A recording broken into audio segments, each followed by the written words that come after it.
Hey guys, today we are talking about squatting in the downswing.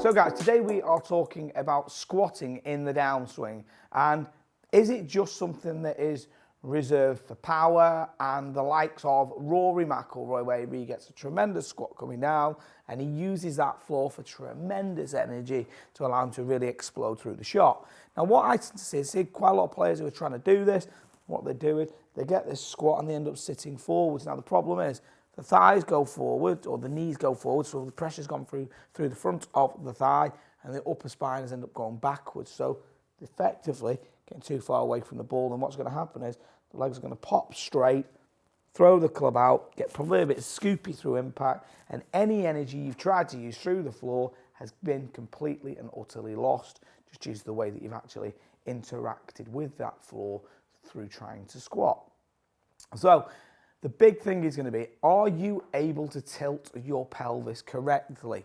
So this is, can you go into anterior and posterior pelvis tilt? So what we're talking about is, when we're looking at that, so anterior is being able to flex that bum up towards the sky this way.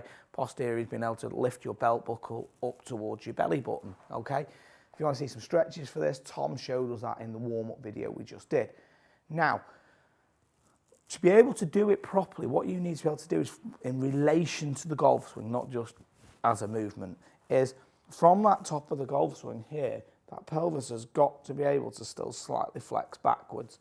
So it's going to still go this way as it's sliding. So that means that the weight is staying back whilst the load has then been squatted downwards. So the squat will actually be this way. So now the thighs are loaded while the spine is still bent forward. So now I've got a lot of room in here. I'm using the floor quite powerfully. I'm really pushing into it. So as I start to push up and unwind, I start to open a lot, and I've got all this room to allow the club to freewheel around with me. Nearly said that. Anyway, what we will get is people who struggle in this area, so maybe they've got tight glutes, tight hip flexors, not stable enough in that area in the pelvis, or really tried to put the power on from the top is the other one. That's probably the big one aside to physical problems that I see. So when I get to the top here, he's in good position, got it loaded there, is trying to power it forwards, so the pelvis starts to go forwards, and then taking all this room away from yourself in the downswing. Got no space to deliver the club, and something's going to happen. So what you want to do is get that backside to feel like it is going up towards the sky. So if that happens from that pelvis, you can see how once that goes backwards, the chest has to go forwards.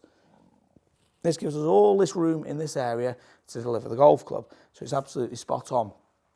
So doing those exercises Tom showed will really enable you to feel it, but to get a real tangible feel for it, why not get that golf bag against your backside at the range and then feel that you are pushing back against it whilst also shifting a little bit laterally towards the target, because we know you've got to have a lateral move before you unwind.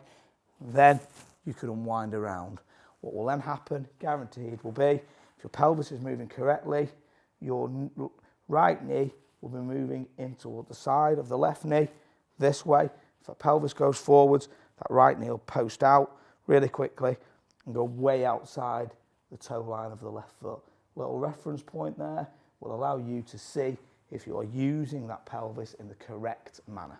So guys, thanks a lot for watching the video. Hope you found that useful. Any other videos you'd like to see us do, please make some comments below. We read all the comments and we do take on board what you guys would like to see, because you're the audience. We would like to make the correct videos that you would really like to see. If you haven't subscribed to the channel, please do so. All contact links are below, and talk with you again very soon.